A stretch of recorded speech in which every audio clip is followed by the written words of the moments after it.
de polímeros em soluções ou suspensões. Aí ocorre sempre a nossa, como dizer, temos a nossa receita ou receitas, não é? Que envolve a nossa mistura com os materiais, com o grafeno, outros materiais. E depois a gente trabalha muito tentar entender, não é? Que estruturas, morfologias obtemos para otimizar, não é? Controlar através disso e obter diferentes materiais para diferentes aplicações, seja aeronáutica, automóvel, impressão 3D, muito na área também do texto, trabalhamos também com testes inteligentes, através de tintas hoje em dia já condutivas para aplicação em texto e outros materiais, embalagens. Bem, um ramo aí de materiais poliméricos bem diversificado. E dentro dessas minhas atividades também trabalho dentro do Macagraf, também uma parte dos nossos alunos trabalham connosco dentro do Macagraf, em pesquisas académicas. Temos também pesquisa, desenvolvimento e inovação, em colaborações também com empresas. E temos outros programas que vocês vão terem interesse, possam passar o e-mail do Macagraf e vocês entrem em contato se querem entender mais como é também o programa de Partner One. Também temos Open Lab, temos laboratórios multiusuários, então também ficamos sempre aqui de portas abertas. O Macagraf foi fundado em 2013, como eu já disse, é um instituto de pesquisa, desenvolvimento e inovação, especializado em grafeno e outros materiais dimensionais. E nós, a função, o objetivo do Macagraf é gerar conhecimento, formar pessoal técnico qualificado através dos seus alunos, seja de graduação, seja de mestrado, seja de doutorado, e também desenvolver projetos de PDI com o setor produtivo. Okay? Então, também passar este nosso conhecimento, não é, para a sociedade. É também o nosso objetivo. Temos aí o nosso prédio, fica no centro do campus, são 10 andares, ok? Então, temos vários laboratórios de várias áreas, fotónica, parte de energia, também a parte depois nós mais materiais. Temos depois também vários laboratórios multiusuários. Então, para terem uma noção do nossa infraestrutura. Aqui temos alguns números que penso já estão um pouco desatualizados, não é? Estes números eram mais antes de começar a pandemia, então temos que cuidar estes números. E nossas principais especialidades é na área da fotónica, armazenamento de energia, filmes, sensores, compósitos poliméricos, tintas condutivas, depois também temos a produção de grafeno e outros materiais 2D, e também temos cada vez mais avançada a nossa caracterização e metrologia no nosso laboratório do Macagraf. Antes de começar a falar um pouco dos nanocompósitos, não é, que eu me trouxe hoje aqui para falar, eu gosto sempre de apresentar o que é o grafeno, ok? Porque é importante que as pessoas conheçam a estrutura, não é, e a morfologia do grafeno para tentar entender de onde vêm estas propriedades superlativas, que vou falar mais a seguir, que o que nós fazemos é depois transferi-las para os outros materiais. Então, o grafeno é um cristal com a espessura de um único átomo, formado por átomos de carbono dispostos em uma estrutura hexagonal cristalina. A gente costuma falar parece uma colmeia, não é? Uma colmeia de abelhas, porque tem esta forma muito idêntica, que é formada pelos átomos de carbono ligados em estrutura hexagonal.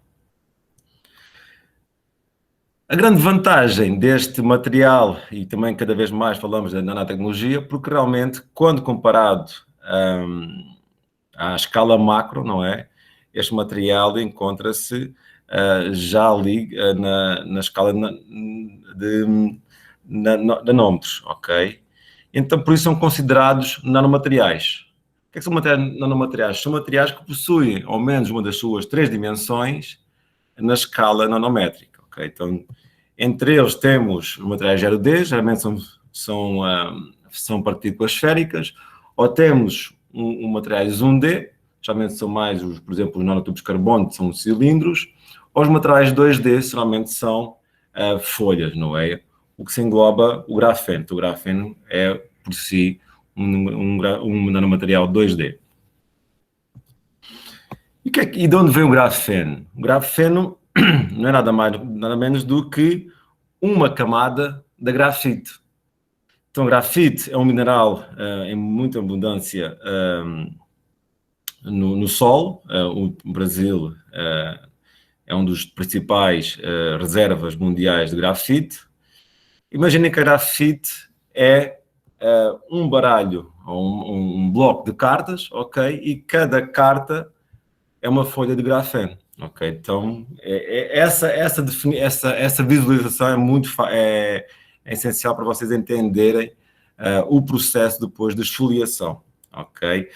O que é a esfoliação? A esfoliação é separar as cartas individuais, não é, do bloco, que é o que nós fazemos da grafite quando fazemos esfoliação para obter o grafeno, ok? Então seria esta esfoliação mecânica, que é remover carta a carta.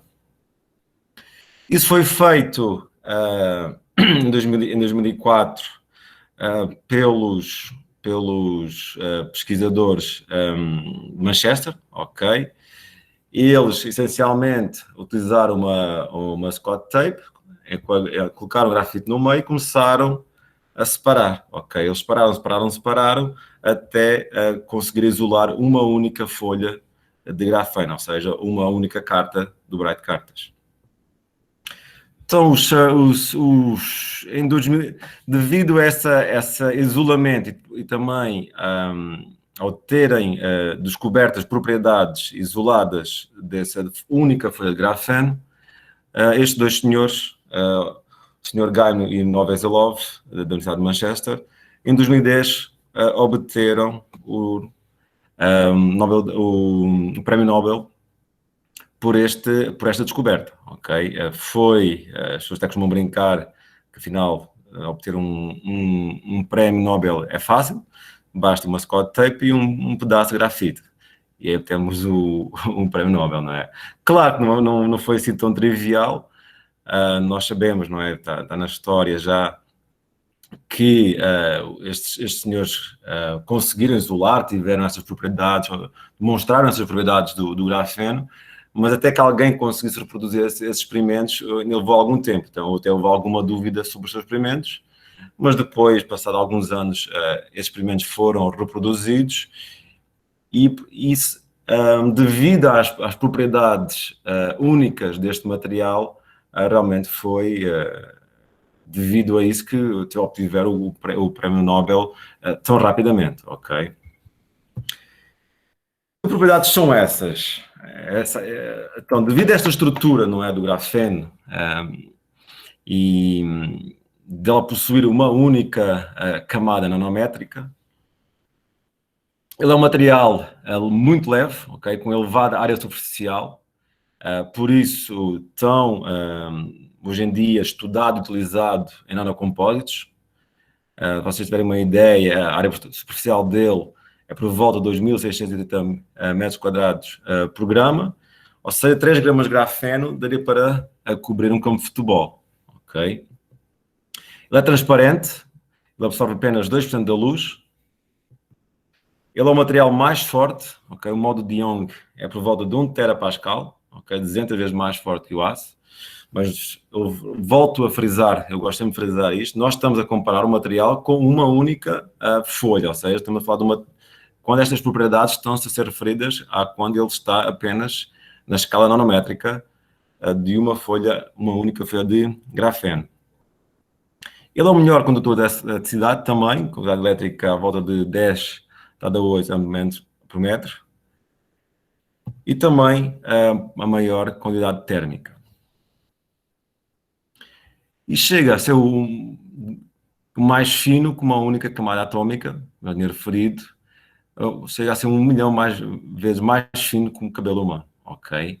Então, esta estrutura dele e esta morfologia dele oferece estas propriedades superlativas do grafeno, ok? Mas volto a frisar novamente, isto são propriedades quando encontramos o grafeno numa única camada, ok? Estas propriedades do grafeno realmente desde logo, revelaram-se super interessantes para diversas aplicações, entre elas para a área eletrónica de estudos dos materiais, pela sua espessura, não é? Por ser muito fino, pela sua flexibilidade, pela sua transparência, estão muito hoje estudado para aplicações da chamada eletrónica flexível, não é? Onde podemos ter, imaginem, polímeros, não é? Ou plásticos, onde a gente consiga, por exemplo, ter um celular e ele seja maleável, por exemplo. Na própria, cada vez mais vemos TVs, não é? Cada vez mais finas, com alta resolução. Então, para esse tipo de aplicações, o grafeno, devido às suas propriedades de espessura e também de condução elétrica, sempre muito estudadas nessas áreas. E também, devido às suas propriedades mecânicas, ok, muito procurado na área de compósitos para reforçar a propriedade mecânica, não é? E também, ao mesmo tempo, reduzir o peso dos materiais. E hoje em dia isso já é observado. Também temos, na área da condutividade, tanto elétrica e térmica, também aplicações aí nas baterias e também muito na área também de têxtil, por exemplo, quando falamos em conforto térmico. Ok? Vou falar um pouquinho mais para a frente sobre isso também. Então aqui temos uma visão geral das aplicações do grafeno em diferentes setores, que vocês podem observar, são vários os setores, são vários. Temos os compósitos, comunicações optoeletrónica, energia, revestimento de tintas, aeronáutica e automotivo, biomedicina e sensores. Então, como vocês podem ver, a diversidade de materiais que se pode aplicar, não é, o grafeno, não só a ter melhorias, mas também a ter outros materiais disruptivos na sociedade. E aqui vou começando agora a falar um pouquinho também na aplicação do grafeno na indústria têxtil. Hoje em dia já se vê alguns protótipos, não é? E alguns casos até de sucesso já na sociedade da aplicação do grafeno na indústria têxtil. Temos fios, já fios por exemplo, fios de poliéster com grafeno. Temos também já roupas que conseguem controlar o conforto térmico através da sua quantidade térmica, ok? Então, ajudam a dissipar melhor, seja o calor, seja o frio, através das suas propriedades. Temos mais também no têxtil, a grande procura hoje em dia é mesmo pelo conforto térmico, então temos aqui mais um exemplo, aqui da Direta Plus. Temos também cada vez mais a procura de têxteis inteligentes com sensores já incorporados aí através de impressão de tintas, não é? De inkjet printing, por exemplo. E também temos, novamente aqui na área do desporto, não sei se vocês se atentaram, agora estamos nas Olimpíadas, não é? Então, esta é um vestuário usado pela uma ciclista que ganhou a medalha de prata, e ela usava uma tecnologia à base de grafeno para dissipar o calor e ter melhor conforto térmico durante as suas provas, ok? Então, ficou popular porque ela ganhou a medalha de prata. Então, mais aqui um exemplo. E, claro, toda a parte também de sensores, não é? Como eu já falei, parte de a eletrónica flexível, aí também aplicada em tecidos. Então, mas para entender também que tipo o grafeno, temos vários tipos de grafeno para também diversas aplicações, ok? Temos grafeno obtido de grafite, como eu falei, mas também temos grafeno feito através de síntese, ok? Então temos aqui o chamado deposição química em fase de vapor. Então, basicamente, utilizamos fornos de alta temperatura e, através da deposição dessas, através do inserir metano, ok?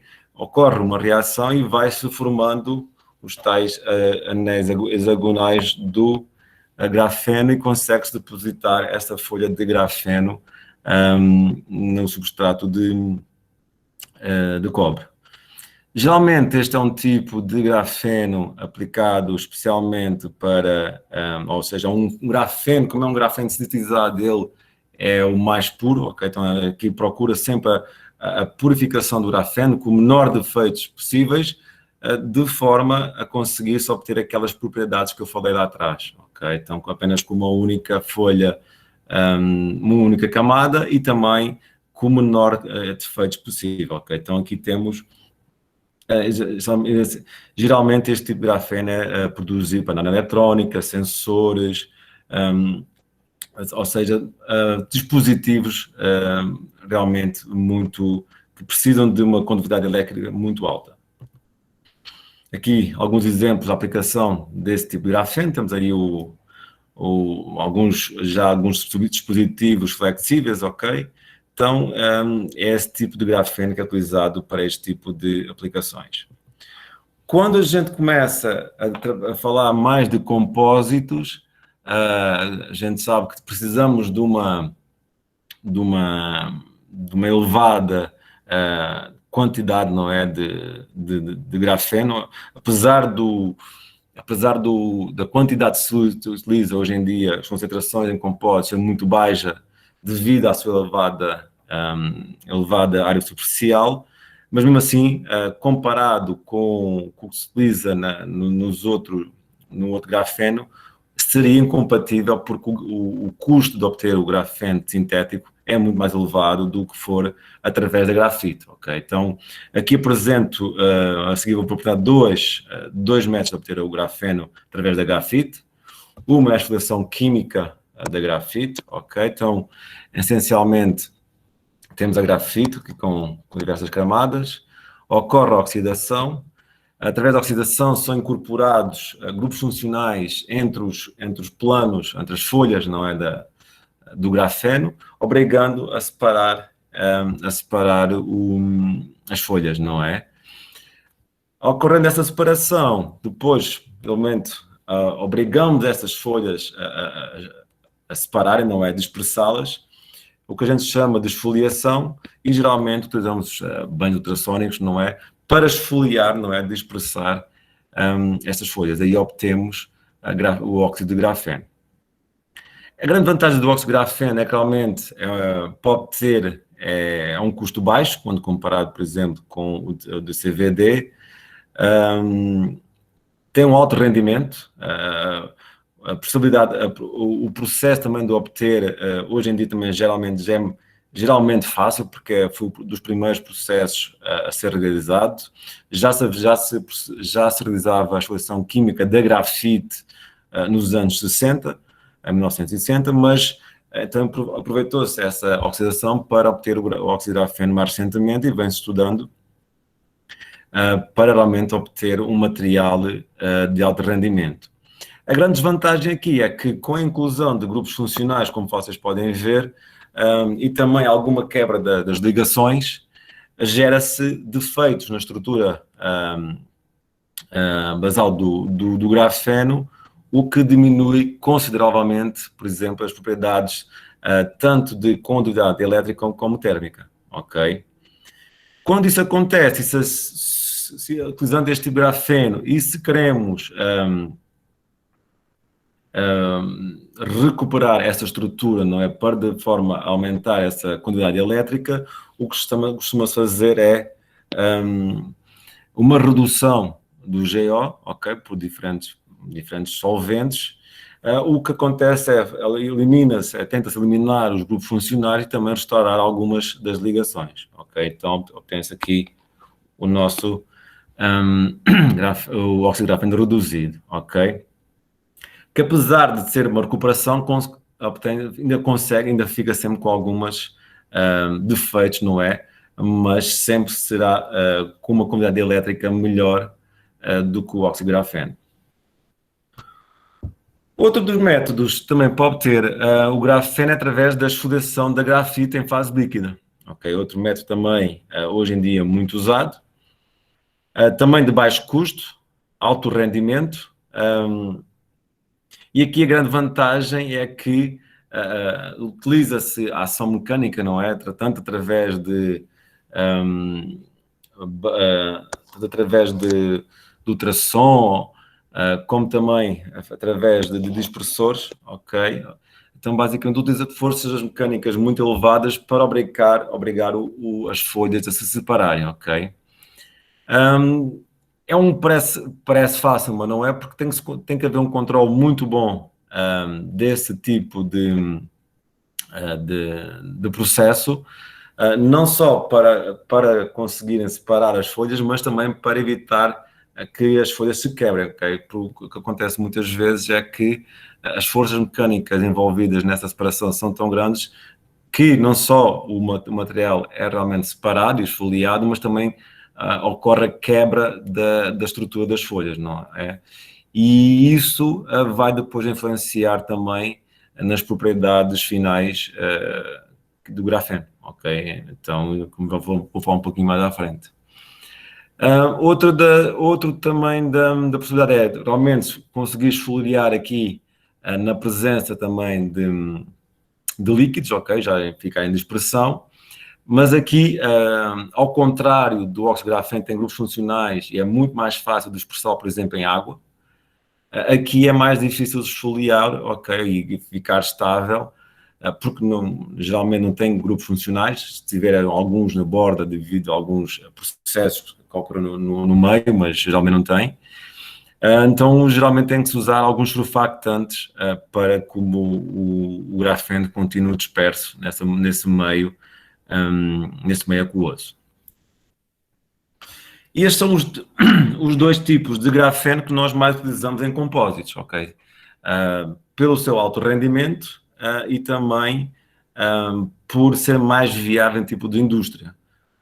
Porque se a indústria quiser, imagina que a indústria está só à procura de uma melhoria mecânica, ok? Então, ter um material com alto custo logo desde o início, por vezes fica inviável adotá-lo nos seus processos. Então é isso que temos também trabalhado nas nossas pesquisas. Então, geralmente é esses dois tipos de grafeno que usamos, seja para materiais automotivos, para tintas, também embalagens, memórias inteligentes, ok?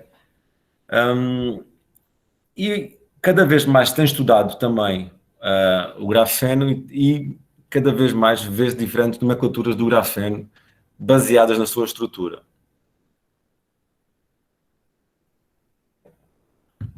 Porque é que isso é importante? É importante não só para homogeneizar, não é? Porque quando o grafeno saiu, ainda se via muito, vocês forem lá atrás, publicações de 2010, o povo chamava grafeno a tudo, ok? E o que não está correto, aí cada vez mais agora tenta-se seguir uma homogeneização, não é, de nomenclatura, porque dependendo da estrutura, não é, da morfologia do grafeno, vamos ter diferentes propriedades, ok? Então temos o grafeno, a fixação de grafeno é normalmente uma única camada, depois podemos ter bilayer, trilayer ou multilayer, depois temos geralmente até 10, depois até temos few layers, ok, temos grafite esfoliada, temos o óxido de grafeno, temos o óxido de grafeno reduzido, temos também as nanoplacas, ok, então dependendo aqui da nossa morfologia e do número de camadas, vamos ter também, dependendo do tamanho, vamos ter grafeno nanosheet, vamos ter a grafite nanoplacas, aí já temos maior número de camadas. Então, é preciso entender que quanto maior foram as camadas do nosso grafeno, as propriedades, essencialmente as propriedades elétricas e térmicas, vão se perdendo, não é? Vão-se deteriorando. Assim como algumas mecânicas, ok? Mas também é importante entender que controlando esse tipo ou também entendendo para que aplicação vai ser o nosso material, podemos usar diferentes, ok? Então não quer dizer que um material é mau, o outro é pior. Então depende sempre da aplicação que nós queremos, ok? Se realmente queremos aplicações mais nobres em termos de melhoria da qualidade elétrica, aí sim temos de trabalhar ali até 5, 10 camadas, dependendo do aumento de qualidade elétrica que nós queremos trabalhar. Mas se for, por exemplo, em termos de mecânica, já pode ser mais que 10 camadas, ok? Então, temos sempre de entender as aplicações que nós queremos para podermos também escolher qual é o melhor material que nós vamos usar, ok? Então, isso tem tudo com a base da sua estrutura e morfologia, ok? Isso também acontece no nosso óxido de grafeno ou oxigênio reduzido. Por isso é sempre muito importante denominar o grafeno, não é? Entender o que é que nós estamos perante e também caracterizá-lo, ok? O Laboratório Nacional de Física, lá de Manchester, ele lançou há alguns anos, tem um protocolo, quais são as acreditações que deve sempre realizar, não é? Nós fazemos sempre lá nos nossos laboratórios. Essencialmente, mesmo que a gente faça o nosso material lá, em termos de laboratório, ou a gente compre a material para usar, nós fazemos sempre essa caracterização, ok? Então, é muito importante nós entendermos qual é o nosso material de partida, porque isso certamente vai influenciar por lá na frente as nossas propriedades, ok? Então, fazer um Raman, por exemplo, para tentar entender qual é a estrutura física do material, se tem muitos defeitos, tem poucos defeitos, também entender as propriedades térmicas, e conseguimos também ver se tem muitos grupos funcionais, tem poucos grupos funcionais, também através também de caracterização de raio-x, tentar entender como as lamelas estão muito afastadas, pouco afastadas. E, claro, também a nossa microscopia eletrónica, nós fazemos sempre também, tanto a FM como também MEV ou TEM, para tentar entender qual é que é a nossa dimensão, tanto lateral da nossa folha, ou do nosso aglomerado, podemos ter aglomerados, né? Vamos ter camadas, 5 camadas, 10 camadas, e também saber o número de camadas que nós temos. Okay? Então é sempre importante nós entendermos qual é o material nosso de partida, para termos alguma, pelo menos sabemos de onde vem de partida. Porque não podemos assumir que é um grafeno apenas com 2 ou 3, depois lá na frente não conseguimos ter os resultados que nós esperamos. Okay? Então é sempre bom e importante entender o que nós estamos, que material nós temos, até para depois tentar entender alguns resultados, tanto mecânicos como outras propriedades físicas, através da estrutura inicial. E agora falando mais de nanocompósitos de grafeno para a aplicação de têxtil, então, como eu digo, nós estamos focados aqui na parte do grafeno que vem de grafite, então tem aqui gosto de mostrar aqui este processo, vem da mina, não é? Então vamos aqui da mina, depois vem na nossa grafita, ok? Então depois temos aqui os diferentes métodos de obter o grafeno, ok? Seja por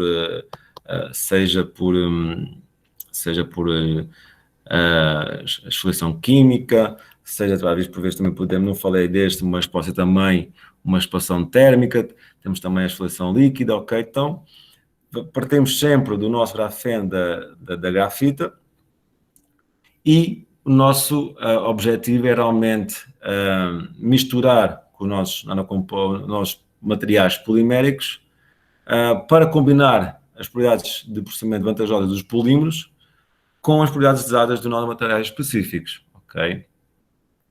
E o grafeno, sendo um nanomaterial, nós já esperamos utilizar muito pouco material, porque realmente a gente conseguir esfoliar o material, separar o mais possível, não é? Até às vezes, porque como na esfoliação talvez consigamos algumas folhas isoladas, monocamadas, mas a maior parte das vezes estão entre as 3, 5 camadas, ok?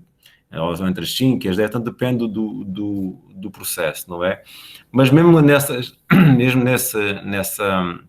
nessa faixa, nós sabemos que ainda conseguimos estar a entrar na área de nano, ok?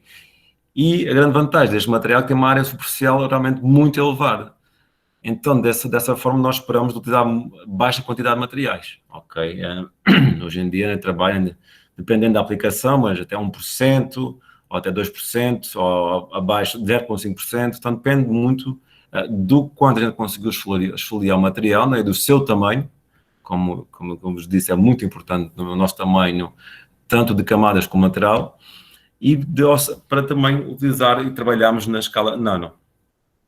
E aí temos propriedades, por vezes, melhoradas ou até novas propriedades, não é? Dos nossos polímeros, nossos compostos poliméricos. E nosso objetivo é sempre procurar materiais com diferentes funções. Existem essencialmente 3 métodos de preparação de nanocompostos poliméricos, com grafeno.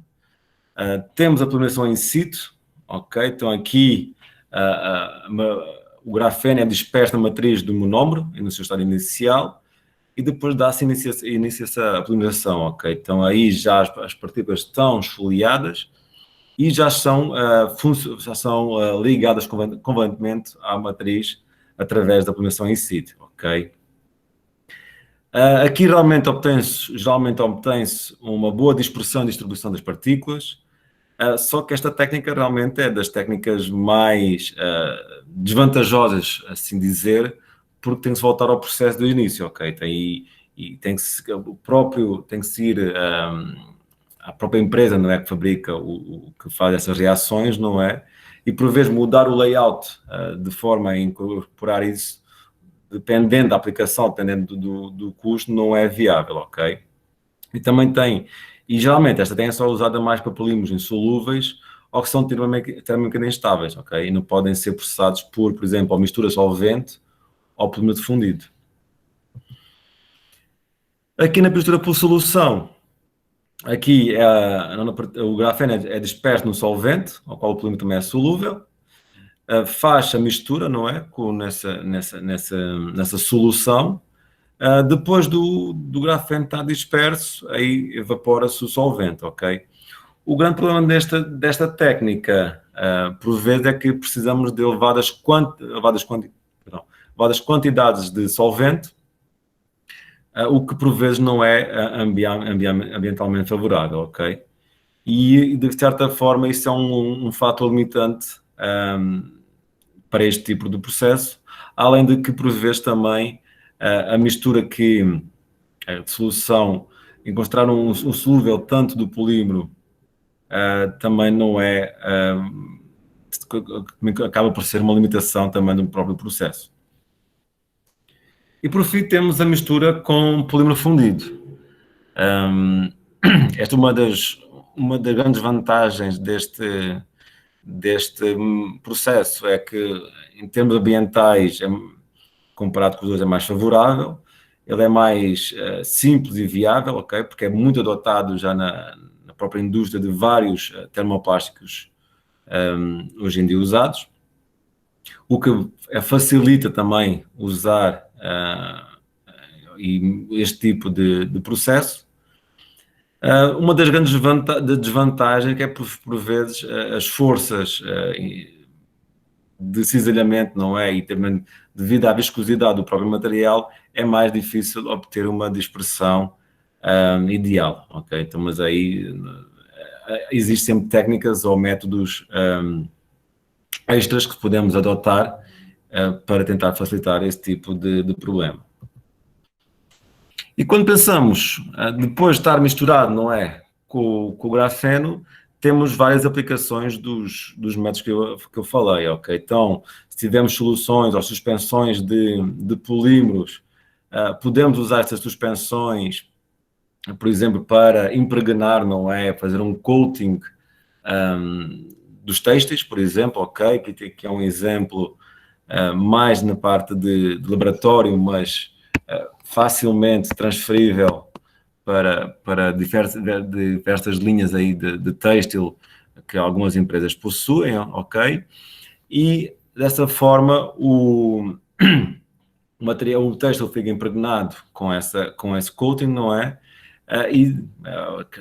Para transferir propriedades, por exemplo, como a qualidade térmica, tanto também alguma mecânica, e aí também já em alguma parte também de sensores também, tentar consegue transferir ou preparar a própria fibra para receber sensores, uma vez que o próprio tecido já tem essa quantidade elétrica do que o grafeno possui, ok? Também pode ser aplicado como ink, ok? Hoje em dia também já temos aí na indústria têxtil a parte toda digital, não é? De inkjet printing, e também pode-se fazer uma suspensão, uma emulsões com polímero, não é? Com esse material, de forma que se seja depois impresso, não é? Em diferentes têxteis, não só para sensores, mas também para outro tipo de aplicações.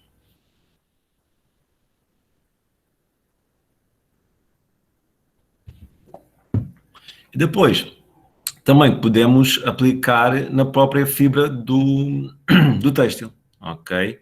Aí temos os diferentes métodos de obter as fibras, seja por obtenção pelo método úmido, ou pelo método mais seco, ou então até pelo método de polímero fundido, ok? Aqui diferentes métodos na obtenção de fibras. A grande vantagem deste método, ou destes métodos na aplicação na estrutura do fio do têxtil, é como já está na estrutura do fio, os problemas de lavagem, por exemplo, aqui não vão ocorrer, ok? Nos outros dois métodos que eu vos mostrei, talvez a lavagem, o desgaste comece a desgastar, não é? A tinta e aplicada no têxtil. Aqui, como o próprio fio já tem essa própria propriedade, é mais fácil que tenhamos esse prolongamento dessas propriedades ao longo do tempo maior do que os outros métodos, ok? Então, eu vos mostrei aqui que os métodos de preparar, não é? Do grafeno, os métodos de preparar os compósitos e também os métodos de aplicação, não é? Alguns não, são alguns principais que a gente trabalha, ou a gente visiona os materiais para serem aplicados, mas há algo que a gente não pode esquecer, não é? Todos estes fatores que a gente tem vindo falar aqui vão influenciar a morfologia e a estrutura dos nossos materiais, que com certeza vão influenciar depois as nossas propriedades finais, não é? Então, eu vos falei que a morfologia e a estrutura das folhas, o número de camada, o tamanho lateral, os defeitos, vão influenciar aquelas propriedades que eu falei, não é? Então, o que eu falei logo no início. A própria estrutura molecular dos polímeros também vai influenciar, ou seja, sabe que materiais mais ramificados, menos ramificados, com diferentes grupos funcionais, diferentes massas molares, também vão influenciar durante a mistura, não é? E no próprio processo. O próprio processo que eu vos mostrei influencia a morfologia, e vamos ter processos de escoamentos, de orientação de partículas, ok? Os parâmetros dos processos como a temperatura também, as geometrias que vão definir os escoamentos que vão ocorrer para a obtenção destes materiais, e claro também as interações entre as próprias folhas do grafeno, essencialmente Van der Waals, e também a interação entre os polímeros e as folhas de grafeno que vão ocorrer em interfaces, ligações covalentes, interações pp, ligações de hidrogênio, etc. Ok? Então, estes fatores são muito importantes. Então, um trabalho que nós fazemos muito é tentar entender o que acontece neste método e o que é que ocorre na morfologia e na estrutura, para podermos entender como isso afeta as propriedades, para depois também conseguirmos otimizar, não é, essas propriedades. E uma forma de entender isso que eu costumo fazer é através da rheologia, ok? A rheologia, para quem não se lembra ou nunca ouviu falar, ou para aqueles que sabem, é essencialmente a nossa ciência que estuda a deformação e escoamentos da matéria. Já tem muitos anos a palavra rheologia, ok? Ela foi designada até para os antigos gregos como Pantarei, ou seja, estudo escoa. E o grande Eduardo Bingham definiu a rheologia como deformação e escoamento da matéria, ok? Esse senhor definiu. E como vocês podem ver e idealizar, a radiologia está presente em vários processos do nosso dia a dia, em vários processos industriais, desde, sei lá, seja soluções poliméricas, seja em comida, seja em tintas, seja próprio o corpo humano, na área dos materiais, né, vamos falar agora já a seguir, aqui em jet printing também. Então, na área dos cosméticos, então, realmente, entender a radiologia serve muito para entendermos, não é, a nossa estrutura e morfologia do material, por todo o material escoar, realmente, pode escoar mais ou pode escoar menos, mas esse entendimento realmente tem-nos levado aos dias de hoje a obter materiais de diversas complexibilidades, mas com diversas aplicações. Eu não vou-vos dar uma aula de radiologia, mas alguns conceitos que eu gostaria de passar, até para vocês entenderem depois o resto da palestra, ok? Então, a radiologia é essencialmente a relação entre a deformação e a tensão, ok? Qualquer deformação envolve um input e um output. Então, se nós pensarmos que temos aqui uma deformação, neste caso, seria um alongamento, ok? Nós vamos sempre gerar uma carga de energia, numa tensão, não é? E o contrário também é viável. Se nós aplicarmos uma tensão, nós vamos ter aqui um deslocamento do material, ok? Então, é sempre por isto que nós temos que nós analisamos em ciência. Aplica-se uma tensão, analisa a deformação. Se aplica-se uma deformação, vamos analisar a tensão. Ok? Então não vou-vos entrar em muitos detalhes, só nós sabemos aqui, parte de engenharia, que a tensão é igual à força, a nossa vida pela área. E se nós imaginarmos um ponto, ok, no nosso material, vamos ter aí um sistema de vetores, que não vou entrar em detalhe. O que vocês olhassem aqui numa questão em volumétrica, é que se aplicamos essa força nesse ponto e pensamos nesse ponto em termos volumétricos, nós vamos ter no plano, vamos ter tensões normais, que basicamente elas atuam na direção normal à fase do fluido, ok? Então teríamos aqui, ok? Sempre na direção normal à fase do nosso, seria aqui o TZ que fugiu, ok? À fase do nosso elemento fluido. E as restantes são tensões de cisalhamento, ok? Então, se pensarmos nisso no nosso fluido, temos depois nossas tensões que são paralelas à face do elemento do fluido, ok? Então, recapitulando, temos as tensões normais que estão na face do elemento do fluido e temos tensões de cisalhamento na direção do fluido, ok? Só quero que fixem isso. Porquê é que isso é só importante? Porque quando vamos definir os diferentes escoamentos, ok? Temos escoamentos de cisalhamento e temos escoamentos extensionais, ok? Então a gente aqui aplica a tensão e o resultado vai ser a nossa deformação, ok? Então em escoamentos de cisalhamento, lembra-se que a nossa força vai ser aplicada paralelamente, então o nosso material vai se mover apenas cá em cima, ok? Só uma deformação, não é? Vai haver uma deformação sobre a nossa espessura e temos uma taxa de deformação que é essencialmente perante o tempo, ok? Então aqui temos um escoamento de cisalhamento. Se imaginem algo assim, ok?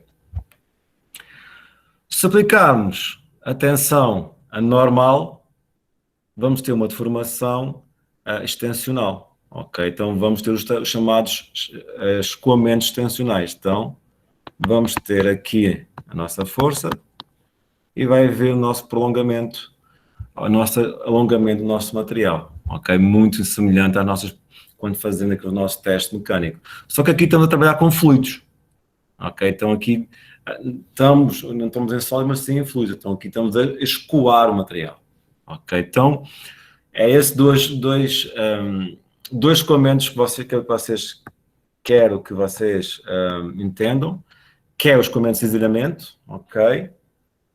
Cisalhante, ou então elongacional ou extensional, como também costumamos dizer, ok? Por isso, temos estes dois tipos de escoamentos. Temos outros, mas em urologia a gente fala essencialmente sobre esses. Depois temos também os materiais viscoelásticos, ok? Mas para falar dos viscoelásticos, também falas do material completamente sólido, ok? Temos um material aí completamente elástico, ou temos também o nosso fluido newtoniano, ok? Aqui neste caso o material tem uma viscosidade constante, ok? E no sólido elástico tem um módulo constante. No fluido newtoniano, a nossa viscosidade é dependente da nossa taxa de cisalhamento, ou seja, na nossa taxa de formação, quando ocorre aquela nossa tensão de cisalhamento, ok? Dentro dos fluidos não newtonianos, temos os fluidos viscoelásticos, ok? São os materiais que, como o próprio nome diz, têm propriedades viscosas e elásticas, ok? E os polímeros são materiais viscoelásticos, ok? Então, era só porque queria ter chegado aqui para vocês entenderem um pouco agora o que eu vou falar mais à frente. Porquê é que isso é importante na análise de nanocompósitos? Então, geralmente a gente tenta reproduzir, não é, esse tipo de escoamentos no laboratório. Se vocês voltarem aqui atrás,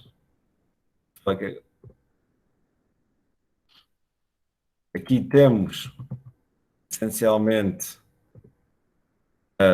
escoamentos tensionais, ok? Quando estamos a puxar aqui, quando estamos a puxar aqui, entender. Temos aqui, quando estamos na mistura, essencialmente aqui estão com escoamentos de cisalhamento, ok? Por isso é importante entender este tipo de escoamentos, porque eles são sofridos durante vários processos que eu falei atrás. Para tentar reproduzi-los em laboratório, a gente usa chamados riómetros, ok? Para reproduzir o escoamento de cisalhamento em laboratório, a gente usa o riómetro rotacional, ok? Então, basicamente, são placas, o material fica aqui, onde está o vermelho, ok? São placas. Tem diferentes placas, essencialmente aqui são materiais mais viscosos, aqui menos viscosos, aqui muito pouco viscosos. E eles rodam, ok? Simulam esse escoamento de cisalhamento, ok? A diferentes taxas. Um dos ensaios é o escoamento estacionário. Essencialmente aqui analisamos a nossa viscosidade em função da nossa taxa de cisalhamento, como vocês podem ver, e aqui nós conseguimos entender qual vai ser o comportamento do nosso material quando a diferentes taxas de cisalhamento, ok? Então o material pode se comportar quase como newtoniano, aqui quase newtoniano em que a viscosidade é constante. Quando o material a viscosidade começa a decrescer, estamos perante um pseudoplástico, ok? E isso ajuda também no processamento de nanocompósitos. Por exemplo, aqui é um polipropileno termoplástico, com diferentes concentrações de GO, e vocês, quem trabalha com compósitos, fica assim a pensar, mas porquê é que aqui inserimos grafeno, mas a nossa viscosidade decresceu? Eu vou falar um pouquinho mais já para a frente sobre este trabalho, mas essencialmente estamos a ter escorregamento dos aglomerados e isso ajuda a escoar o material, ok? Então aqui um dos nossos ensaios e o que é que a gente tenta também entender. E também o nosso escoamento de cisalhamento também utilizamos para entender a viscoelasticidade do material, ok? Aí, o ensaio, enquanto aquele estacionário, ele ocorre só numa direção, ok. Aqui o dinâmico, ele ocorre a diferentes frequências e oscila, ok. Através disso, nós conseguimos tirar tanto o modo elástico como o modo viscoso. A gente consegue separar a resposta elástica da resposta viscosa, ok? Até aqui um exemplo, por exemplo, aqui de uma suspensão, que poderia ser de uma suspensão depois que faço para se aplicar uma tinta, mas aqui é um trabalho mais fundamental. Vocês veem que eles trabalham numa concentração crítica, ou num volume crítico. Basicamente, o que é esse volume crítico? Basicamente, abaixo desse volume crítico de concentração do material, que é um grafeno, aqui temos uma resposta viscosa superior à elástica, então porta-se mais como um comportamento de um fluido, mas quando aumenta-se a concentração, consegue-se ver que aqui o material vai ter uma resposta elástica maior, ok?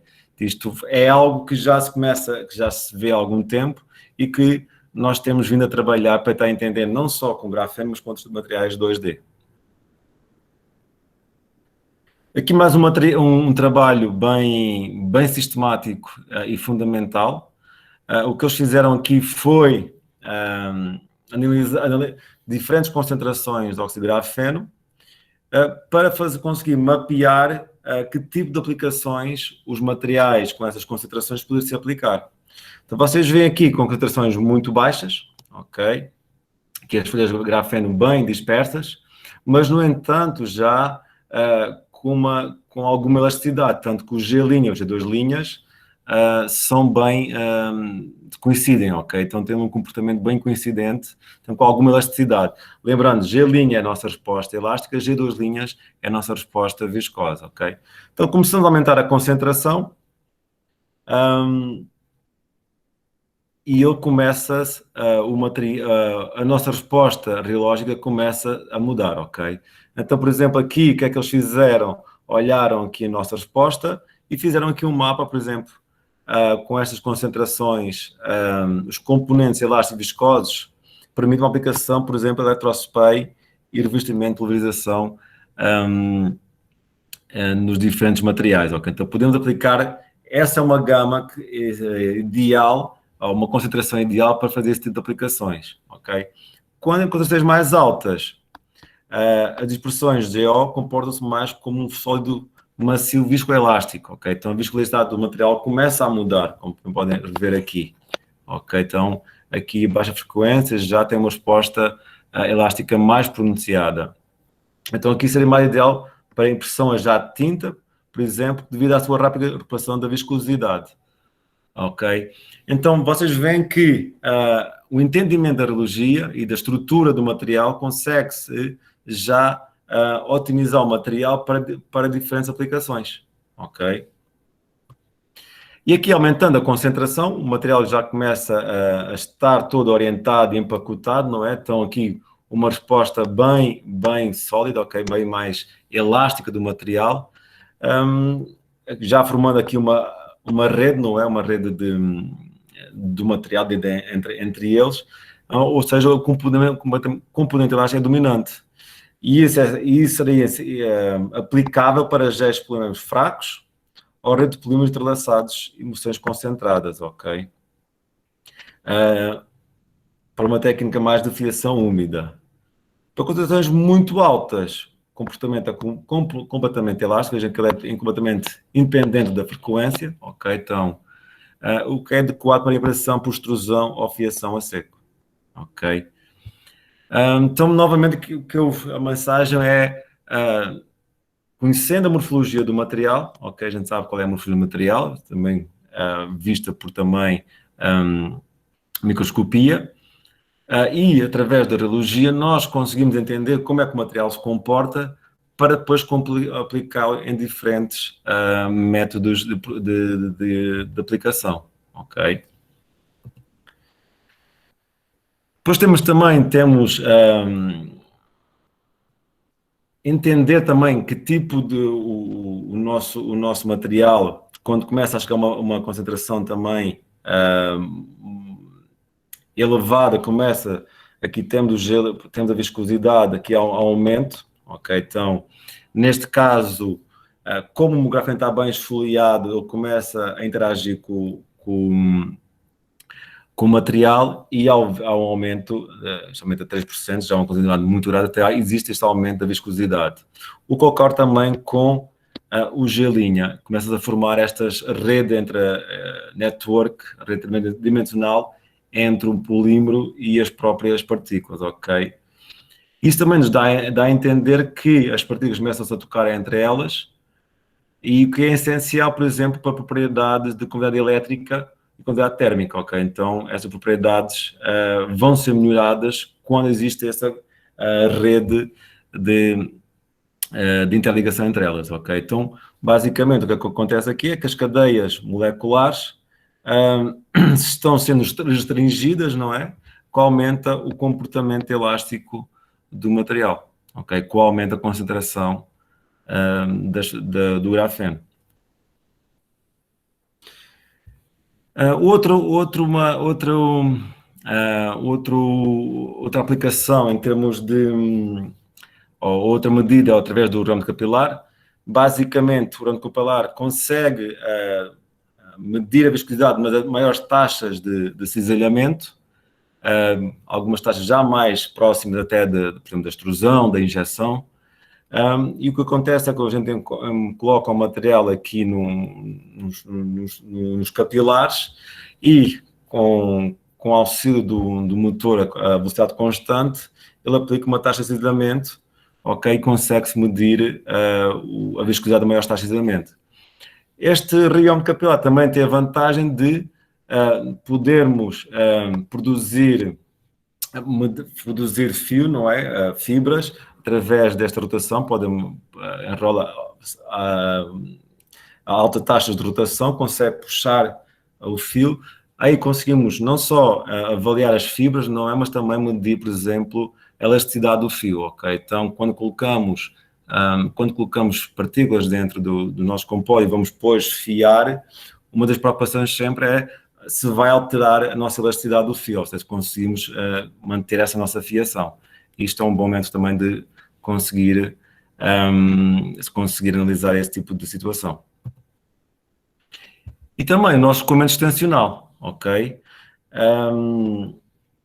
Para medir o nosso escoamento extensional, a nossa viscosidade extensional, essencialmente são os chamados riômetros extensionais, ok? Este aqui é um bastante comercial que se usa, também temos lá no nosso laboratório. Porque é que é importante o escoamento extensional? Como vocês viram lá atrás, temos vários processos que durante a aplicação do material diferente são essencialmente escoamentos extensionais.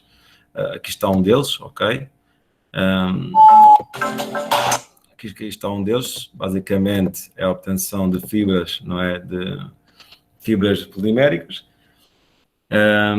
E basicamente belt spinning, quando a gente puxa o material a alta rotação, então ele vai escoar, ok? Na direção normal, ok?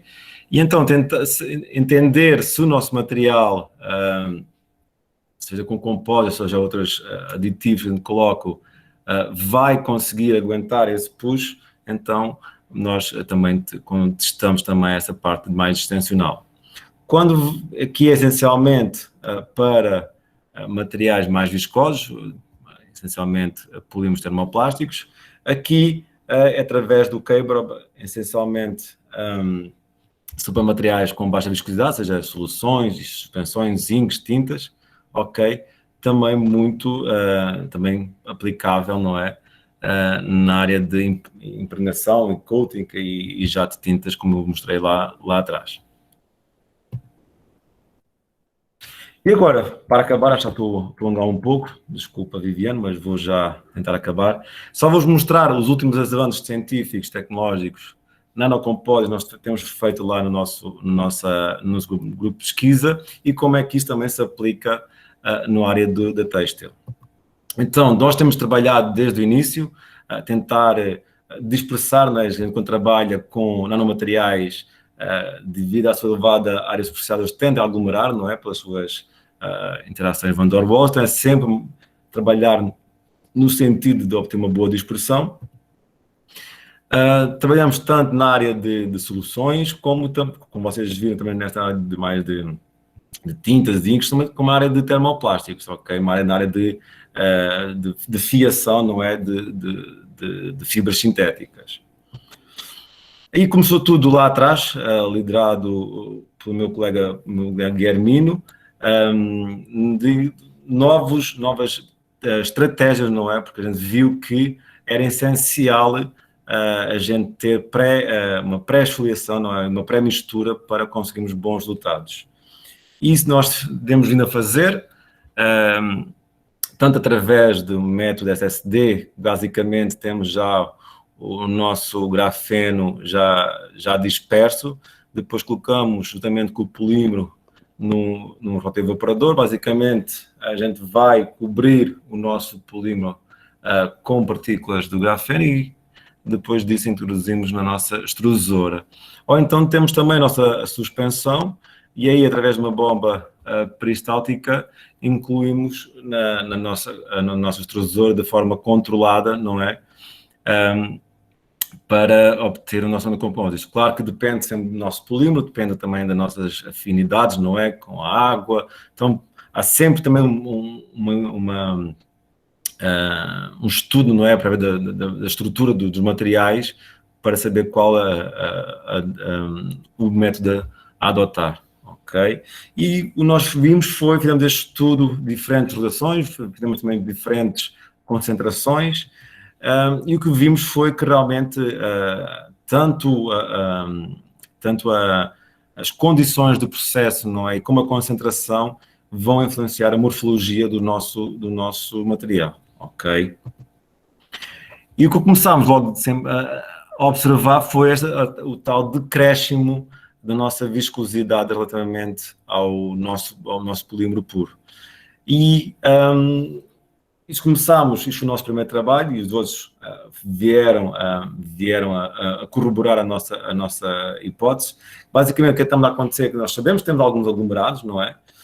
E o que é que vai acontecer? Com a orientação do escoamento, durante dos escoamentos de cinzeiramento, as partículas vão-se começar a orientar, assim como as cadeias moleculares, não é? No sentido, e esses aglomerados, e também existe, isto também é sabido, existe esse comportamento ou a propriedade lubrificante do próprio grafeno, que começam a utilizar-os entre eles, o que vai auxiliar na orientação das cadeias moleculares e o que diminui a viscosidade, ou seja, a resistência ao escoamento, ok? Esse mesmo trabalho nós prolongamos, também tentar entender melhor na parte da radiologia também, para tentarmos entender que dinâmica tínhamos na nossa cadeia molecular. O que nós observamos foi que, em termos de resposta viscosa e elástica, nós vimos essencialmente aqui um aumento da parte elástica do material, independente da concentração. E isso foi também comprovado quando fomos a analisar a relaxação do material. Basicamente, aí estamos a analisar quanto tempo o material demora depois a voltar quando a gente aplica uma tensão, de forma, mas depois quanto tempo é que ele demora a voltar à sua história inicial, não é? Realmente nós vimos aqui que os materiais, os compósitos têm uma influência, não é? Do GO neste caso, mas é independente da concentração. Então o que a gente concluiu aqui foi essencialmente que aqui são as interações de dipolo-dipolo que estão a interagir com a matriz polimérica e que retarda, não é, ou influencia nesta relaxação do material para este tipo de compósitos, ok? Também trabalhamos com polipropileno. Aqui também foi interessante olhar as duas técnicas que nós falei ali atrás de misturar o material. E o que é interessante aqui ver que, novamente, observamos essa decréscimo da viscosidade, especialmente quando temos mais aglomerados, ok? Então, aqui as duas técnicas apresentaram aglomerados diferentes. E também analisámos a parte de fotodegradação, ok? Aqui se calhar também aplicável em têxteis, que é a parte de... por que está a andar sozinho? A parte de fotodegradação, não é? Então, ou seja, a resistência a raios UV do próprio material. E finalmente, temos também trabalhado com TPU. Aqui TPU também é um material também na área de têxtil para a questão de solas e toda a parte de calçado muito aplicável. Esta aqui foi uma colaboração que temos com Case Western. Também aplicámos as nossas mesmas técnicas, ok? E aqui não só a questão do grafeno, apesar de ser bastante pouco utilizado, mas também foi essencialmente o tipo de misturas, ok? Normalmente aqui a rologia, aplicamos, em vez de aplicar escoamentos decididamente, que geralmente é o que fazemos nas extrusoras de dupla rosca, não é? E são knee blocks, essencialmente são escoamentos, cisalhamento que ocorrem lá. E aqui substituímos por roscas onde ocorrem essencialmente escoamentos tensionais, o que melhorou muito a nossa dispersão e isso levou um aumento muito significativo das nossas propriedades mecânicas, essencialmente da abrasão, o que levou também a obtermos uma patente, não é, já lá com o pessoal lá dos Estados Unidos. E mais recentemente também estamos a trabalhar na parte de blindagem da magnética. Aqui foi um último trabalho de tintas, que também a gente visiona na aplicação têxtil, especialmente quando estamos a trabalhar na área de automóveis, aeronáuticas, que precisa proteger muito essa interferência cada vez mais devido aos diversos dispositivos eletrónicos que cada vez mais são disponíveis na sociedade, ok? Para bom funcionamento é necessária essa proteção. E finalmente vou acabar, eu diria que com o nosso projeto, que a gente se orgulha muito, que é com uma empresa, mas não posso abrir muito, não é, nem mostrar resultados, mas posso dizer que é uma empresa brasileira que essencialmente apostou em nós e nós estamos colaborando com eles no desenvolvimento de fibras de poliéster, ok? Essencialmente na melhoria de propriedades mecânicas, elétricas e térmicas. E novamente aqui foi todos os nossos conhecimentos que eu vos mostrei adquiridos ao longo do tempo e a gente vem aplicando aqui nesta colaboração com a empresa na obtenção de fibras e de tecidos, não é? Tecidos técnicos para a indústria. Já temos aqui os fios, não é? E também já tecidos, sendo hoje temos aí já um produto já registado para a própria empresa e também já em testes e protótipos em algumas empresas aí do setor rodoviário também do brasileiro. E com isso, nada seria possível se não tivesse um grupo fantástico aí. Muitos alunos, claro, já foram, não é? Mas outros estão vindo e continuando aí esse grupo dinâmico e multidisciplinar. Temos engenheiros de produção, engenheiros de materiais, químicos, físicos. Então, isso como a Viviane falou, a gente não pode ficar isolados, temos que realmente trabalhar com diferentes gente para a gente conseguir chegar aqui neste patamar. Claro que agradeço também a toda a parte de financiamento e também deixo convite, não é? Se alguém estiver interessado em fazer a pós-graduação lá connosco, estamos portas abertas. E com isso, agradeço. Desculpa, Viviane, se eu me prolonguei demais.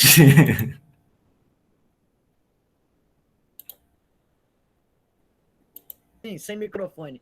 Conhecimento quando dá conhecimento, nunca é prolongado.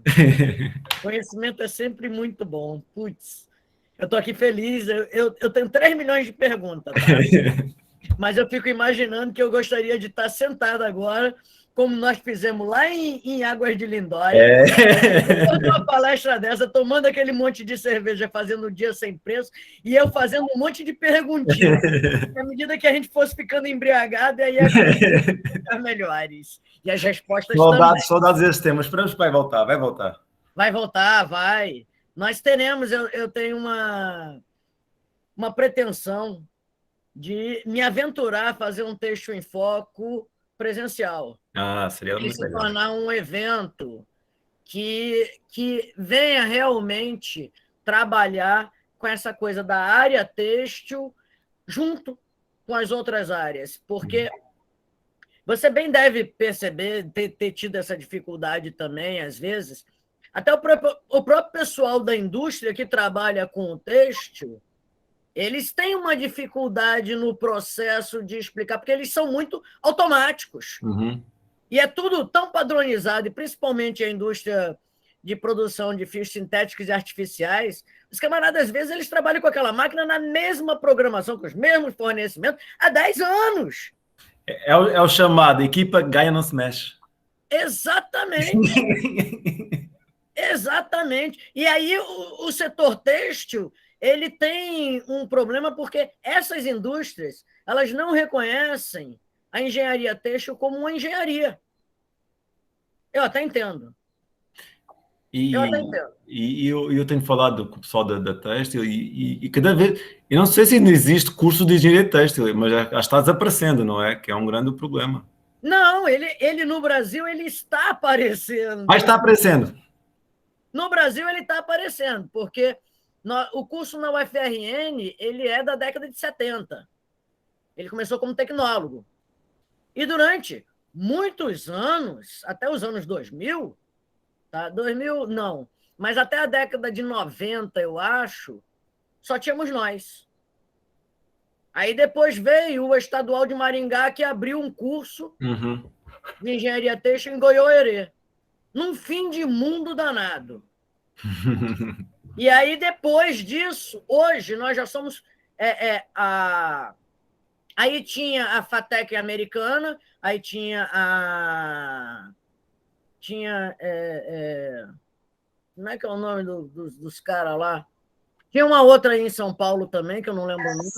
Não é a FEI, não, Viviane? Tinha a FEI e tinha uma outra também, Matarazzo. E tinha Matarazzo. Porque tem um tecnólogo no Senai também, né? Em São Paulo. Aí tem o tecnólogo no Senai de São Paulo.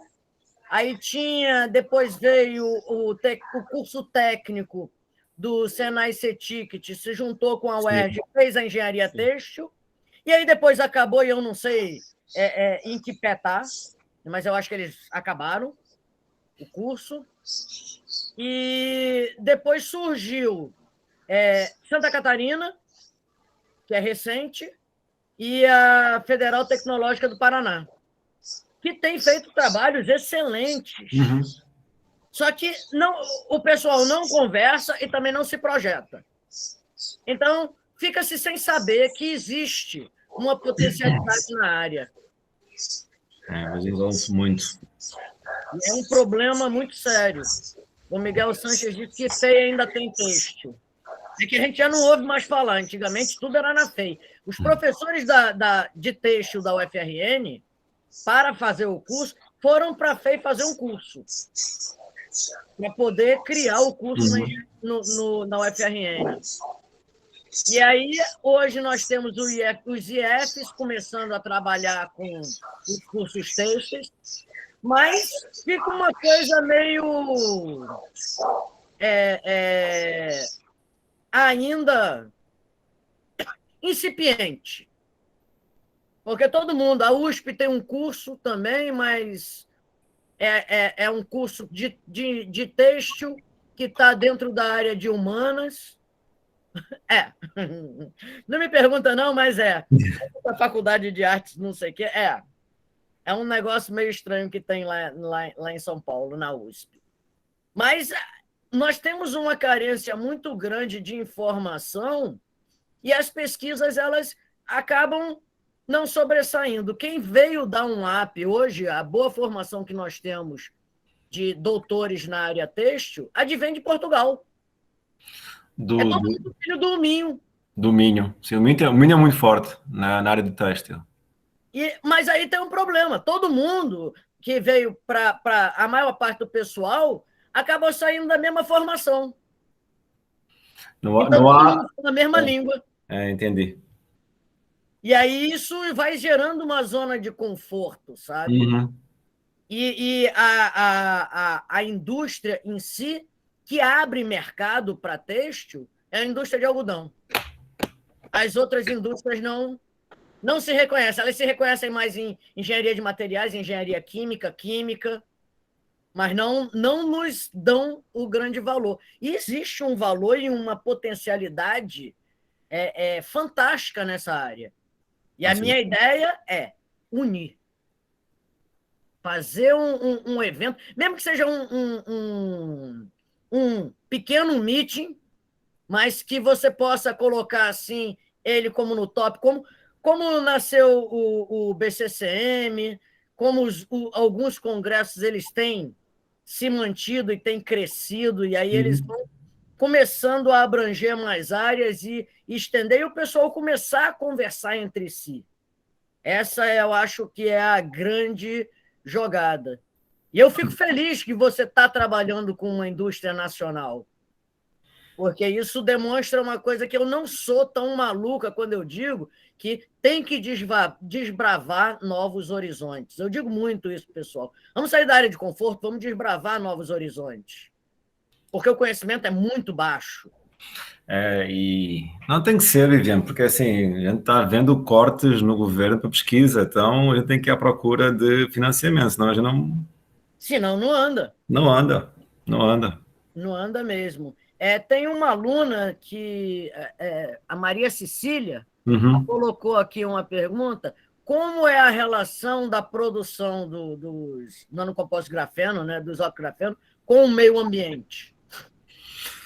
Então, a gente não tem estudado isso, a gente tem colegas que estão estudando mais essa parte com o meio ambiente, toxicologia, não é? É tudo muito novo, então, e esse tipo de ensaios, sabe, porque a gente tem que ser ao longo tempo para ter resultados. Mas não se visiona grande problema por duas questões. Por exemplo, é carbono, não é? Essencialmente quando é grafite, e as quantidades são muito, muito pequenas, realmente. Okay? Então, a gente está falando aí de 1% talvez no máximo. Ok, então, mas são estudos que estão sendo decorrentes. Nós não estamos falando de fazer esse tipo de estudos, mas são estudos que estão sendo feitos. Avisando para o pessoal que se alguém quiser fazer pergunta, pode fazer no chat ou levantar a mão. Enquanto ninguém pergunta, eu tenho um monte de perguntas. Força!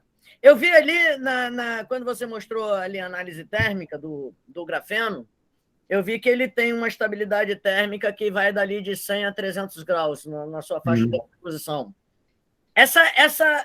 Esse limite da estabilidade térmica não prejudica muito para a produção de algumas fibras mais especiais, algumas fibras que tenham melhor capacidade, porque você fica muito limitado a estar trabalhando ali, porque você está numa coisa voltando numa temperatura, mas você ainda tem um tempo, né? Aí, então, ali estamos a falar do óxido grafeno, não é? Que também usamos na parte sintética do fiação, não é? Nós não verificamos nenhuma alteração, ok, na fiação. A gente está neste momento estudando a hipótese de fazer algo dentro da estrutura quando estamos a misturar, porque na fiação é muito rápido. Não dá esse tempo. O que a gente está tentando ver se consegue induzir alguma redução durante quando estamos a formar os compósitos. Mas isso é um projeto que ainda está começando agora, que em vez de fazer a redução, por exemplo, quimicamente, com a temperatura, se for muito elevada, talvez a gente consiga reduzir o óxido de grafeno. Mas aí depende da matriz polimérica, não é? Porque se, por exemplo, se for mais suscetível à degradação a essa temperatura, vai degradar a matriz em vez de fazer essa reação, essa extrusão reativa, não é? Talvez para alguns materiais mais de engenharia, não é? A gente consegue fazer isso, mas é algo que nós estamos ainda no início do estudo. Porque com isso você está trabalhando mais naquela faixa das fibras mais comuns, o poliéster, o polipropileno, o polietileno, mas você não consegue trabalhar com as fibras que são o grande futuro, que são as fibras técnicas. Mas aí vamos para o grafeno. O grafeno aí consegue aguentar até os 1000 graus. Ah, é? O grafeno, sim, o grafeno vai até aos 80. Porque ali, não te esqueças, tens os grupos... O que está aí sendo degradado são os grupos funcionais do GO. Como no grafeno não tens esses grupos funcionais, ele mantém-se estável. Sim. Aí, uma outra questão que eu tenho para te fazer uma pergunta é o seguinte. Quando você está trabalhando tudo com polimerização em massa ou em solução?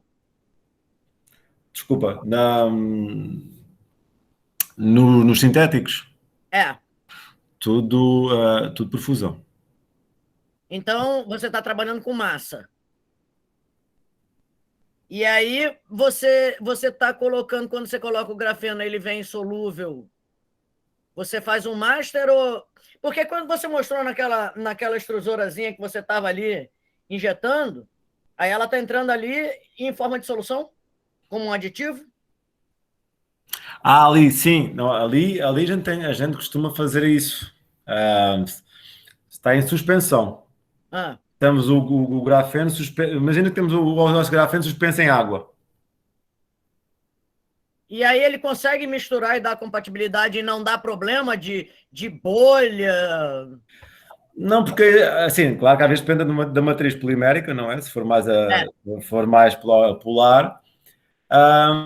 E aquele tipo de situações faz uma extrusão bem pequenina de laboratório. Quando fores lá visitar o nosso laboratório vais ver.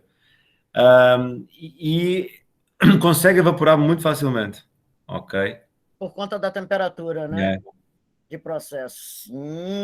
E às vezes, como a gente até pode ter alguma boa coisa, mas como a gente passa sempre por um segundo processo, ou talvez passa novamente pela extrusora, a gente retira esse tipo de... homogeneiza melhor ainda a mistura. Tá. No processo de fiação a úmido, quando você trabalha ali com... Você está vendo que só eu que tenho pergunta, né? Eu tenho um monte de pergunta. Quando você trabalha ali com o processo de fiação a úmido, a fiação a úmido ela tem um problema porque você tem que trabalhar com um controle muito maior da viscosidade, porque senão você bota tudo a perder. É a coisa da maionese, uma gota a mais ela desanda, né? E aí é mais difícil porque a reologia de solução para esse tipo de processo, para todo mundo que eu pergunto, que eu peço, pelo amor de Deus, me explica isso aqui, reologia de solução. Aí o pessoal olha para mim e fala assim, esquece isso que você está se metendo numa seara que não dá certo. É bem complexo, é bem complexo. Eu não trabalho, assim, eu só mostrei ali os diferentes processos, né? Mas eu nunca trabalhei com fiação de úmida, tá? Não, né? Eu nunca trabalhei. Mas se eu entendo aquilo por solução, ou seja, por emulsão, porque assim, imagina, às vezes nós começamos os nossos estudos só, imagina, um solvente e o grafeno suspenso. Quando tens outras partículas, outros aditivos, é bastante complexo. É bastante complexo. Então, o que a gente faz, nós, né, é sempre isolando as variáveis. Faz só para um, ou então, analisas primeiro mexe mais um pouquinho, ou seja, um surfactante, ou seja, vais pondo para analisar, porque não é só fiar, é depois recuperar a tua... que ela seja recuperada, ela consigas obter, não é? Que ela consiga escoar e depois ficar com a dimensão certa. Então e lá está, tu tens controlar tanto a parte elástica como a parte viscosa, porque o pessoal pensa, o pessoal fala, é só viscosidade, não é viscosidade, Não. é viscoelasticidade, nós estamos a trabalhar com material viscoelástico.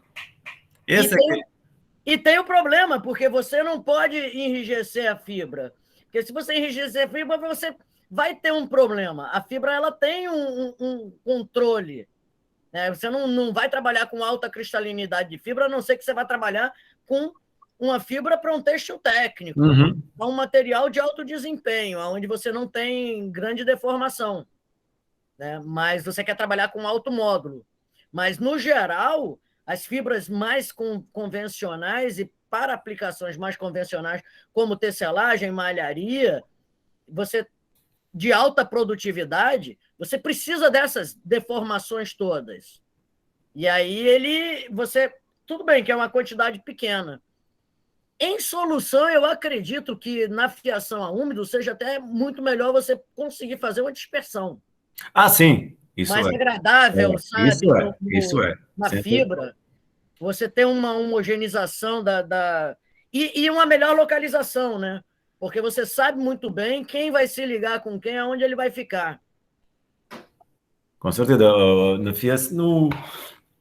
Quando trabalhamos com termoplástica, já sabe que a nossa dificuldade de dispersão é muito maior para dispersar. A gente sabe disso. Por isso é que a gente, desde logo ao princípio, o Guilherme começou a trabalhar com aquelas técnicas de pré-mistura, não é? Porque sem isso a gente não conseguia. Não, sem isso não. Fica complicado. Você vai ter que fazer um poderosão para ir diluindo lá, né? Isso eu aprendi com a professora Laura, tá vendo? Peixeira na extrusora dela. Aprendi com ela. Entupindo a extrusora, estragando tudo, porque era quando era com a argila. E eu desisti. Eu falei, não, meu Deus, isso é coisa de maluco. Ela ainda continua. E a argila é mais... Eu acho que a argila é mais difícil de trabalhar porque tem mais forças. As forças entre as folhas são bem maiores. Não, aquilo ali é um caos. É um caos.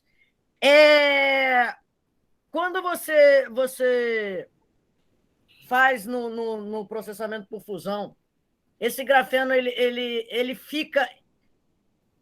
faz uma ligação, uma reticulação com o polímero, ou ele só fica ali entre camadas? Fica entre camadas.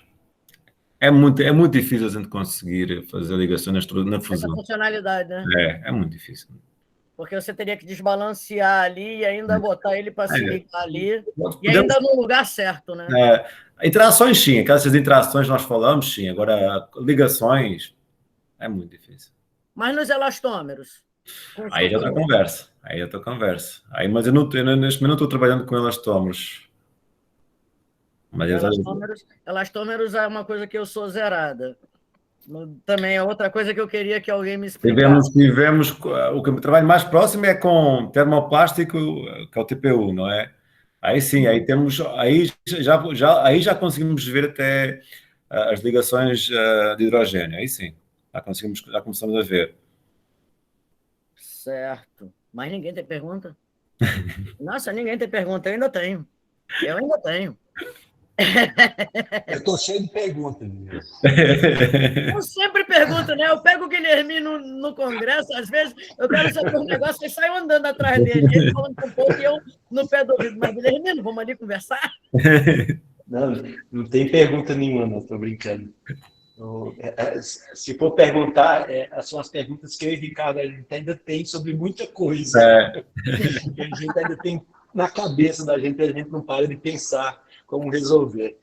Mas eu fico muito feliz quando o Ricardo apresenta essas coisas e eu vejo que quando ele mostrou essa foto aí no final do grupo, fico feliz de tanto aluno já ter saído formado lá no nosso grupo, tanta coisa boa ter acontecido nesses últimos anos. A pergunta. Dá uma certa felicidade em ver isso aí. Mas, Guilhermino... Vivi, olha a pergunta aí, Vivi. Vou falar com o Guilherme, deixa ciumenta, mami. Não sou ciumenta, eu mandei uma pergunta, vê se chegou, que eu estou toda atrapalhada nesse diabo desse celular. Não, faça aí a pergunta. Me diz, Ricardo, e aquele uso de campo elétrico quando extrusa na saída? Está saindo. Celso, eu entendi a pergunta. Nós não aplicamos isso ainda não, que é o electrospinning. Sim. Eu não trabalho com isso. Eu não trabalho com isso. Mas qual seria a pergunta? É que eu vi alguma coisa sobre, após a extrusão, ou na saída da extrusora, a aplicação de um campo elétrico para tentar esfoliar ou dispersar melhor. Eu mostrei isso? Não. Não. Ai, tá ruim o meu. Não tá ruim, não, mano. Calma aí, é essa bosta. Não, Ricardo, é aquele pessoal que usa para alinhar a partícula. Sim, Usa sim. o campo elétrico para alinhar só. Sim. Não, nós não fazemos isso ainda, não é? Não sei se vamos fazer, mas isso já é. Há quem aplique tanto campo elétrico como também campo eletromagnético.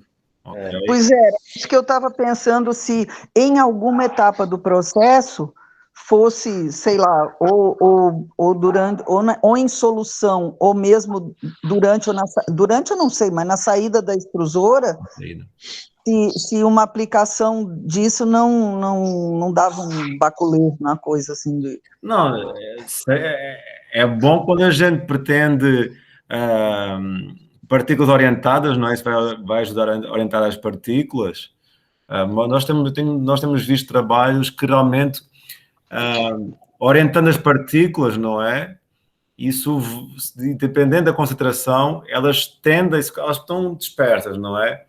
Se a gente se elas começam-se a orientar e a confinar, porque imagina, porque o fio também, a fibra vai confinar também o material, não é?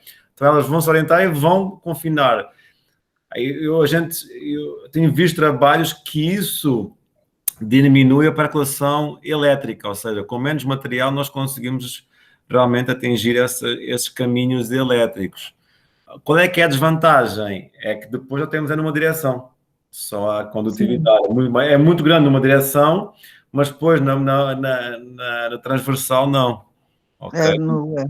Dependendo da aplicação. Mas sim, mas existe.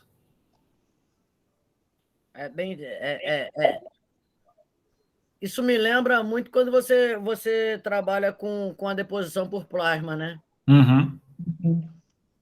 Porque os trabalhos que eu vi o pessoal fazendo deposição por plasma em têxtil, o grande problema sempre foi você conseguir trabalhar e colocar todo mundo na mesma posição.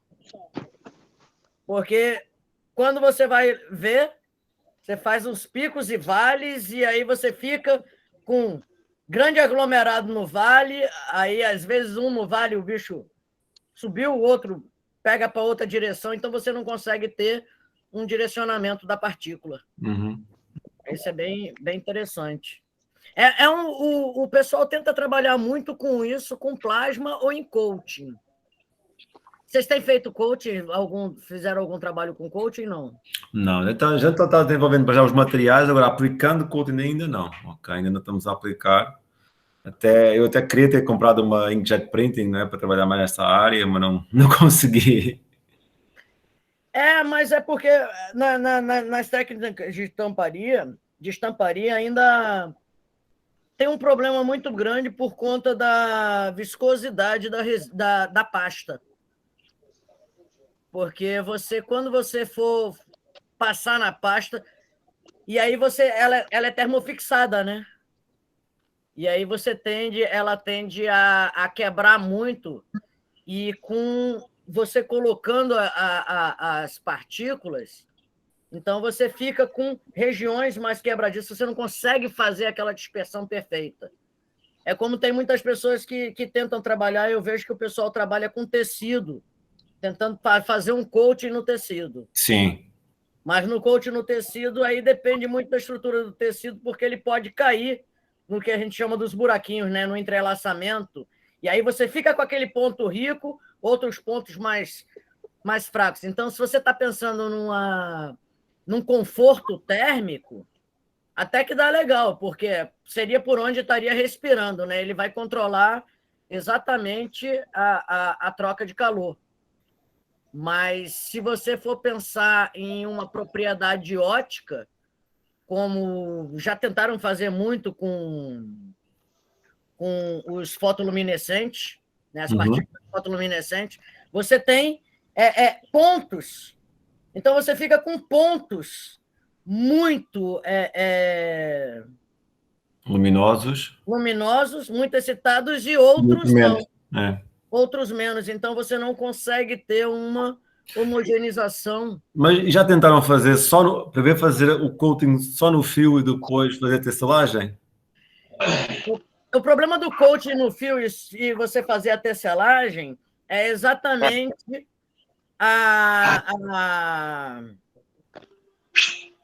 o atrito.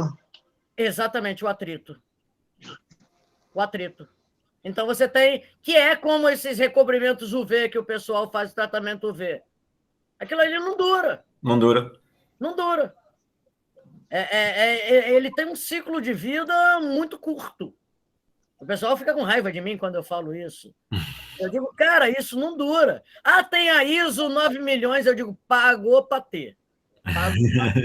Isso aí Esse é o problema realmente dos coatings. Que a gente tem feito, começou logo a fazer, o ideal é fazer a estrutura logo do polímero. Quando estamos a falar em sintéticos, não é? Quando falamos em fibras naturais, aí tem que ser o coating mesmo. Mas em fibras naturais é jogar dinheiro fora. Você fazer isso. Isso aí é o ideal, nos sintéticos e nos artificiais, né? Porque os artificiais é que seriam a grande jogada, mas aí você tem o problema dos artificiais, porque você vai ter que primeiro trabalhar com a polimerização em solução, para depois você solidificar, fazer um master, para poder jogar. E depende sempre do produto agregado. Se o produto tem um alto valor agregado, compensa, não é? Esse é sempre o custo. O custo depende do que vai ser vendido. Agora, se for vendido como commodity, aí, claro, aí é complicado, não é? Aí... Agora, Ricardo, essa experiência, esse experimento que vocês fizeram, porque vocês têm uma extrusora dupla rosca, sim, uma mini extrusora, né? Quando vocês saíram daí para jogar na indústria, os resultados foram bem compatíveis? Não, a gente tem esta pequenina, que era do Guilhermino, a gente aí conseguiu, aí, numa gráfica, conseguiu já uma grande, dupla rosca, tá? A mesma marca. Então, a gente começou nessa pequenina, e mandámos para a grande, fizemos aí o master aí é fácil. Aí, do master para a indústria, eu tinha realmente, a primeira vez que fomos para a indústria, assim, putz, porque a minha ideia era ir para uma mais pequena, uma fiação de laboratório, e depois sim, porque aquilo, a gente vai à empresa, a empresa é enorme, aquilo são, e ele sai a 3 mil rotações por minuto. E a pressão na fieira da bomba de título, e na própria fieira, com tensões cisalhantes ali que... Mas a gente estudou muita radiologia, então a gente chegou lá, primeira vez, e saiu o fio. Conseguimos fiar. Aí depois foi só otimizar, não é? Depois, claro, para aumentar a produção, mas conseguimos fiar. E sem ruptura no processo, na estiragem, sem ruptura. Trabalhando a alta velocidade. Conseguimos. Aí, pois claro, houve ali uns ajustes depois na texturização, mas nada, porque também houve assim, algumas mudanças na temperatura, de cristalização, não é? Mas nada que a gente conseguisse logo fazer na altura, porque a gente já conhecia o que estava acontecendo no material no compósito. Ricardo, pede aí para Papai do Céu acabar essa pandemia. Não, vai você. Pede. Para eu poder ir para São Paulo. Aí eu já disse a Viviane, ela vai ficar um tempo aqui com a gente. Faça sim. Ela vai ficar um tempo aqui com a gente. Mas, olha, eu vou te dizer, se eu pudesse sair para um pós-doc hoje, eu ia querer fazer um pós-doc com vocês. É que eu não tenho condição aqui em casa. Estamos portas abertas. Mas é porque é mamãe, cara. Eu não tenho. Não tem como deixar a mamãe e carregar meu pacotinho, não dá certo. Porque aí eu vou ter que botar alguém para cuidar dela. Entendi. Tirar ela daqui de casa é piorar a situação. Entendi. É que a mamãe está com um início de Alzheimer, então... É complicado. Aí eu não saio por conta disso. Mas minhas saídas têm que ser... Mas eu, pelo menos, uns diazinhos aí em São Paulo. Vem sem Uns cigarro. 10 dias, para o Guilhermino poder cumprir todas as promessas que ele me fez. Mas se você vier, não pode frequentar bares, tá vendo? E aqui em São Paulo. Qual é a graça que tem? E a Roma não viu o Papa, né? Olha aqui, ó. Aí, eu estou bebendo água, mas um copo é o copo bom de cerveja. Entendeu? É copo térmico. Como eu não estou podendo beber, eu bebo água, mas continuo com o copo na mão. Sabe que nossas melhores conversas científicas são feitas nos happy hours do Congresso. Bom, eu conheci o Ricardo na mesa de bar, né? Pois foi. Que ele me fez gastar um tostão. Quando ele chegou e disse, só os professores pagam. Eu falei, ferrou. Eu olhei atrás, meu Deus. Mas vamos lá, tamo junto. Tá na chuva para se molhar. Vai. A gente já foi aluno, já sabe o que é que custa. Já tá incluso. Mas viajar, ir para qualquer lugar sem poder ir para um bar não tem graça. Eu queria tanto eu estava tão contente que ia conhecer Ouro Preto este ano, não deu. Dois. Meu sonho era me perder naquelas ladeiras. Subir de 4 a ladeira ali rebocada. Tudo bem, não vai faltar oportunidade. Não vai. Para quem é aluno que está aí na palestra, saiba, a melhor parte de congresso não é. Congresso é importante porque você ganha conhecimento, você assiste palestra. Mas você faz a sua rede de conexões, as amizades, no happy hour, são nas pequenas baladinhas, que todo mundo vira o melhor amigo. Exatamente. Durante aqueles 5 dias, nós somos best friends. E aprendemos muito, né? A gente aprende muito. Não só no congresso, depois a gente fala sempre de ciência, né? Acaba sempre falando de ciência no bar. Sempre. Poxa, mais nenhuma pergunta, pessoal? O povo... Isso é sinal de que o pessoal viajou na maionese, mas isso é bom. Vai deixar todo mundo com a pulga atrás da orelha. Isso é o início da vida, não é não, mami? Eu estava me lembrando, a melhor sessão de pôster que a gente teve foi naquele congresso em Salvador, que foi junto do happy hour. Era todo mundo bebendo e não acabava a sessão de pôster, todo mundo pensando. À medida que o negócio ia avançando, tinha mais pergunta, ninguém queria sair do pôster, entendeu? Aí agora resolveram moralizar a coisa, pronto, avacalhou. Isso, toda conferência na Europa, principalmente quando a gente tem ali na Espanha, Bélgica, Alemanha. Todo pôster tem vinho. É verdade. E aí a coisa flui bem melhor. Bem melhor. O inglês sai melhor. O inglês sai perfeito, né? Sim, vai melhorando exponencialmente. Mas vai dando certo. Nós estamos chegando aqui ao final, pessoal. Daqui a pouco tem Jogo do Brasil, voleibol, viu, Guilhermino? Sim, 11 horas. Estamos assistindo. Já estão assistindo, né? São os palhaços. São os palhaços. De vez em quando eu fico com o Guilhermino falando no WhatsApp sobre o voleibol. Que tá me matando do coração, viu, Guilhermino? Nem me fale. Os caras estão querendo matar a gente. Tu tivesse foi sorte de não assistir aquele contra a Rússia. Foi. Eu fui na universidade. Foi no dia que eu fui na universidade. Aí a Laura reclamando comigo e eu disse, tá ruim, não vou nem olhar. Não vou nem olhar. Mas, poxa, foi um prazer imenso estar com você. E a sua palestra, Ricardo, ela tá gravada, vai ser postada no nosso canal do YouTube. Tá? Aqui no chat tem o link, mas qualquer coisa é só procurar Labnaja, tá? É o canal do YouTube, onde todas as palestras do Texto e Foco estão sendo colocadas. Perfeito. Espero em breve reencontrar vocês, poder abraçar todos, estando todos vacinados. Estou morrendo de saudade. Mami, estou com saudade de você, mami. E eu de vocês todos. Agora você vendo suas crias, né? Aí Pois fica feliz. Pois é. O pessoal está aqui elogiando a palestra, elogiando o Ricardo aí, dizendo que foi maravilhoso, o pessoal gosta de sofrer mesmo. Não tenho palavras. A professora Mara Zeni hoje ela não fez pergunta, milagrosamente, que normalmente ela pergunta muito, né? Mas não sei nem se ela ainda está aqui, que não está dando para eu ver. Mas foi um prazer, foi muito produtivo, tá? Ajudou bastante e só aumentou agora a minha curiosidade e a minha vontade de passar uns dias com vocês.